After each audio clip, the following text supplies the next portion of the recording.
Welcome everybody, Canadian Silver Saver here, excited to bring you another video, and this week we're going to talk about my 1 ounce bar stack and whether or not they should stay or should they go. Alright, so not usual that I show off, kind of larger amounts of silver that I have. Not that this is a whole ton or anything, but this is a majority of my 1 ounce bars. I don't buy a ton of the 1 ounce bars, cost reasons and stuff like that. But this is a chunk of what I've got. And I wanted to ask you some questions on it, plus show it off a little bit, because, it's nice to look at.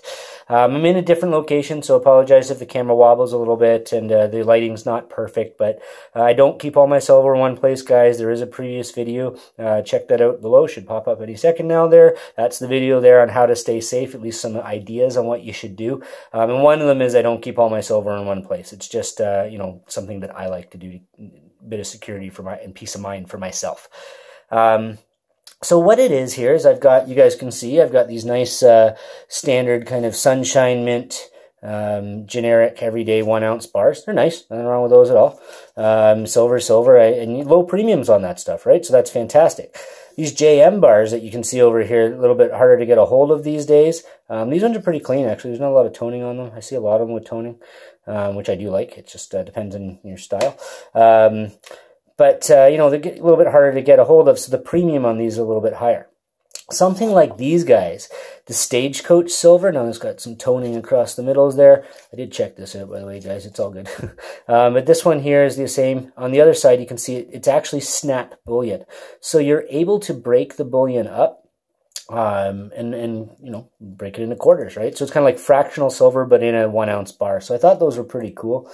And then, of course, your National Refineries bar here, some beautiful toning on that. I really do like that. An older bar, very simple, nothing fancy about it at all. OPM bar, we talked about that in a previous video. That company's not around anymore.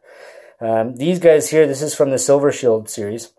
And this is the Den of Thieves, no federal, no reserve. And then Skills, Friends, and Wealth is what's on the back here.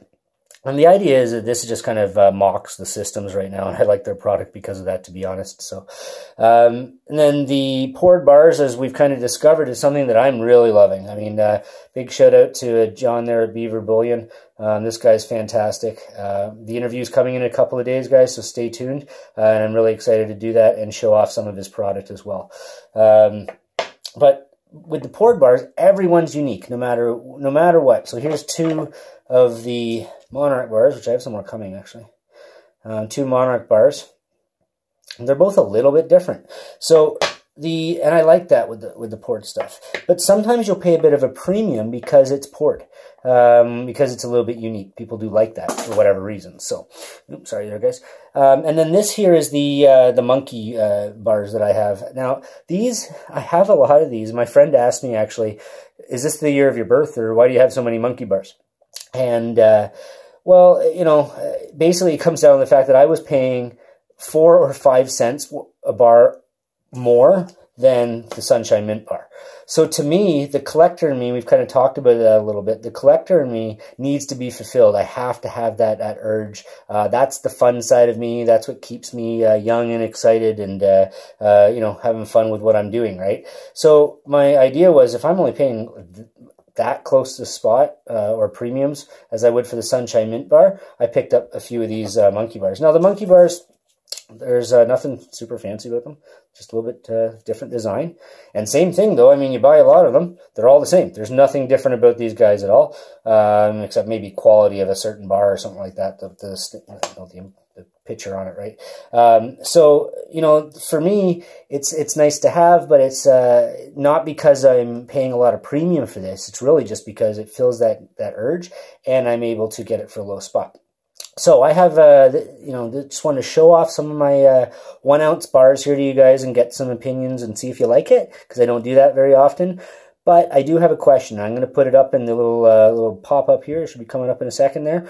And basically what I want to know is, when you have your silver like this, and you've got, you've kind of building up your stack, is there a point where anybody out there wants to unload what they have and buy a larger amount at once. So I can't afford to buy an apartment building.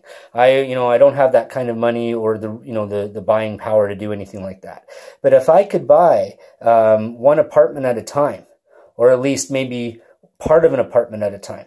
Let's break it down to a house. Maybe you can't afford a house, but I think all of us could afford to buy a house if every week we could buy part of the carpet, a part of a doorway. There's the kitchen table. Now I've bought a chair.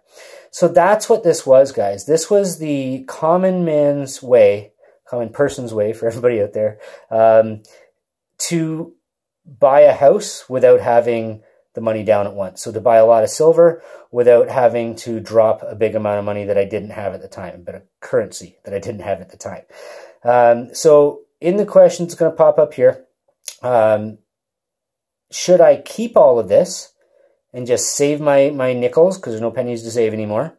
Or should I sell it? Not now, because the market's not best for selling right now, but when it's better, should I sell it and then buy a kilo bar? And that's what I want to know. So you'll see in the vote there, please vote for me. Let me know what you think I should do. Sell all of this, buy a kilo bar. Keep it, do nothing else. Third option, sell all the low premium items, but keep the collectible items for later on if I want to make some of my premiums back. All right, so that's really all I have today, guys. Thanks for coming by again. Stay tuned for my beaver bullion interview coming any day now, as long as I get everything put together as quickly as possible. Hopefully it'll be out by the weekend. Any questions, please let me know. Put your comments below. I love the communication. It's a great community. Thank you, everybody, for being so supportive. Please like, share, comment, and subscribe. The more subscribers, the better. We're creeping up on that 100 subscribers, and I will have a prize award for when I do that, kind of a giveaway when I hit 100 subscribers. So I encourage everybody to share, and basically I'll make an announcement of that when I get over 90. So stay tuned, more videos to come, and really having a great time. So we'll talk to everybody soon. Canadian Silver Saver, out.